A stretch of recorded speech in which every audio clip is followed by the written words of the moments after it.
Hello, my name's Alleah Webb and I'm the owner of Drifter Coffee, a mobile coffee shop and a brick and mortar coffee shop in Ferndale. I had been dreaming of opening a coffee shop ever since I took a business course at Central Michigan University and I started working in coffee shops, but I wasn't really sure where I wanted to open a shop. I wasn't sure how I would get the funding. I didn't have any experience running a business, so I decided that I would start small and start with a coffee truck, which you see right here. She's really small, 80 square feet.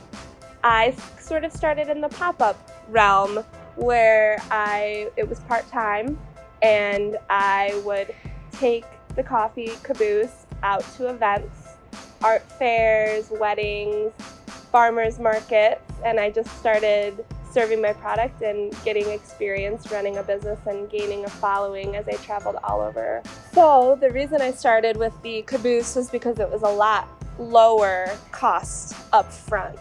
I bought the trailer off of Craigslist. It was only $800, but it was falling apart, and so we put about $10,000 into the build out with getting it all ready for the health department and getting all of the equipment. I did the old school crowdfunding campaign for that. Good old Indiegogo, raised $10,000 from our community, so that was really cool. When I decided to start the coffee shop, I also didn't have a lot of money, but I had this amazing opportunity and I had to figure out how am I gonna raise enough money to open the coffee shop, so I had to get really creative. We had a lot of construction costs that you might not get if you have a white box store. I had to come up with about $100,000. That covered equipment, that covered labor, that covered licensing, permits from the city. Basically anything that if I leave, I'll be taking it with me. Anything that's not permanent to the building, I had to pay for. But my biggest source of funding was from the Michigan Women's Foundation.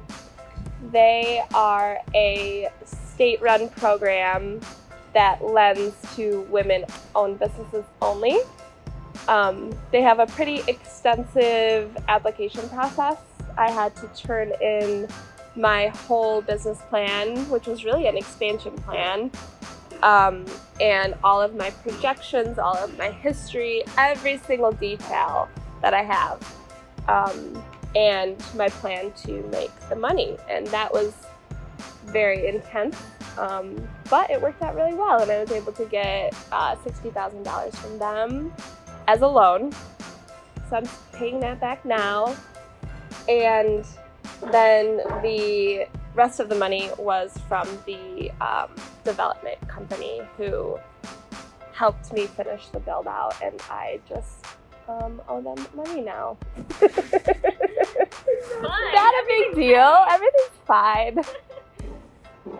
The biggest unexpected cost was labor, having to pay professionals to build the space.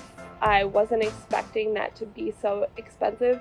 When I built the trailer with my dad, he did all the labor for free, so we saved so much money that way, but there was no way I was gonna ask my dad to build an entire coffee shop, so I ended up having to hire a lot of professionals. My advice for young entrepreneurs is to lean on your community.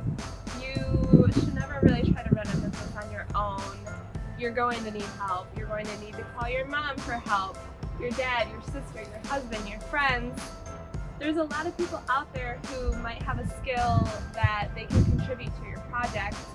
And when you work on a project as a team, as a community, it's that much stronger. People want to be a part of something. So never try to do it on your own. Definitely try to invite other people